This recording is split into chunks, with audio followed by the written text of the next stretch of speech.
Hi అండి, welcome back to Jasvi cooking recipes. ఈరోజు గుడ్డు ఉక్కురు ఎలా ప్రిపేర్ చేయాలో చూద్దాం.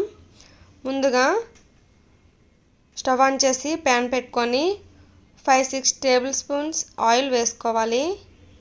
కొంచెం ఆయిల్ ఎక్కువగానే పడుతుందండి ఈ కర్రీకి. ఆయిల్ హీట్ అయిన తర్వాత 1/2 టేబుల్ స్పూన్ జీలకర్ర వేసుకుందాం. జీలకర్ర లైట్గా ఫ్రై అయిన తర్వాత ఒక మీడియం సైజ్ ఆనియన్స్ ఒక 4 తీసుకోవాలి.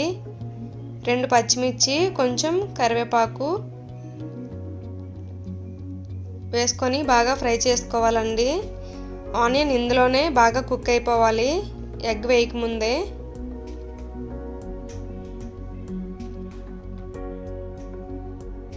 ఇప్పుడు ఒక 5 ఎగ్స్ తీసుకొని ఒక బౌల్లో ఇలా కొట్టుకొని బాగా విస్క్ చేసుకుందాం.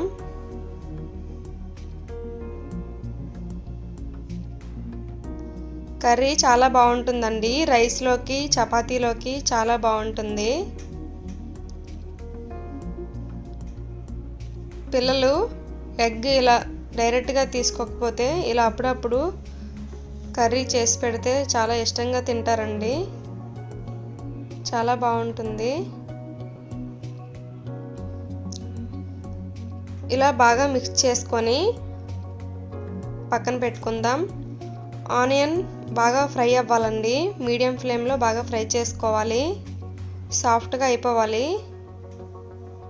ఇలా ఫ్రై అయిన తర్వాత ఎగ్ మిశ్రమాన్ని వేసుకుందాం.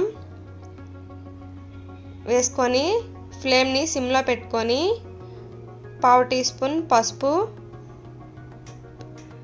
వేసుకుందాం. తర్వాత కారం 1.5 టేబుల్ స్పూన్ వేసుకోవాలి. కారం కూడా కొంచెం ఎక్కువే పడుతుందండి. 1 టీ స్పూన్ సాల్ట్ వేసుకోవాలి. వేసుకొని బాగా మిక్స్ అయ్యేలా కలుపుకోవాలి. ఈ ఉప్పు, కారం, పసుపు ఇలా కాకుండా ముందుగా మనం ఎగ్స్ కొట్టుకున్నాం కదా బౌల్లో, అప్పుడు కూడా వేసుకొని బాగా మిక్స్ చేసుకోవచ్చు. ఇలా బాగా మిక్స్ చేసుకొని సిమ్లోనే కర్రీ మొత్తం ఫ్రై చేసుకోవాలి. ఇందులో వాటర్ ఏమీ వేయాల్సిన పని లేదండి, ఇలానే ఉడికిపోతుంది.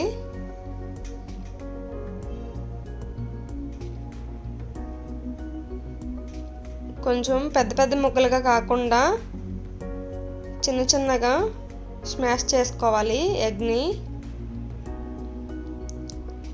ఇలా చేస్తే చిన్న చిన్నగా అయిపోతుంది.